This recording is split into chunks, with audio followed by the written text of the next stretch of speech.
मोर ना हूँ अक्रूर मल्लिक बरगढ़ बासिंदा। आज खुशी कथा है जे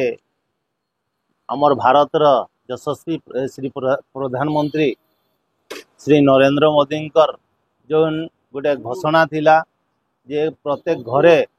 गरीब परिवार केंदा जन औषधि उपलब्ध पाई पारिबे सुविधा रे पाई पारबे सेथि लगी तांकर गोटे जेन प्रयास थिला से प्रयास रे आमर एमडी इद्रिस भाई गौरपड़ानु जेन जन औषधि खुलले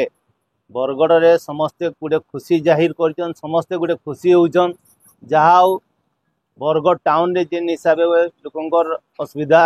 दूर हेबा तार प्रति दृष्टि रखिक आमर इद्रिस भाई आमर सांगे जेन अच्छन से ये औषध दुकान खुली थी बाबू बरगढ़ नगर तरफ जनसाधारण तरफ अशेष अशेष धन्यवाद। ये तो बरगढ़ सहर समस्त जनसाधारण लाभ पाई पारबे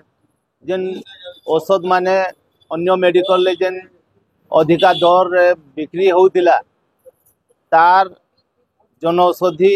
जिन दुकान डा खुला रहला तार बहुत कम 50 रु 90% डिस्काउंट रे इनो लोक माने पाई पारबे।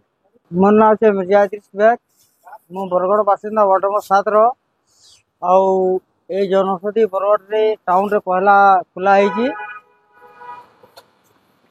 फायदा तो लोग माने इति बहुत फायदा छै आज्ञा जेन माने गरीब लोग छन जेन मेडिसिन माने बाहर 200 मुई खाउतनी शुगर मेडिसिन जेन लागी 200 टका मते पडुला गोटे स्टिप को सेटा हम जनौषधि रे 25 नु 30 टका रे वैल्यू छै मेडिसिन द्वारा गरीब लोग माने बहुत लाभदायक होचन। आम प्रधानमंत्री जनौषधि केंद्र गरीब लोक मानक लिए खुला है प्रधानमंत्री चाहते जे सब गरीब लोग ये जिनिस फायदा उठान बोलिक असुविधा न हो बोलिक खुला है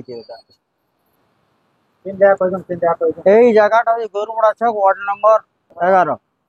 बरगढ़ रो मोना साहू का रिपोर्ट बरगढ़ टाइम जेकोसी न्यूज देवार लगी आम नंबर के फोन करूँ।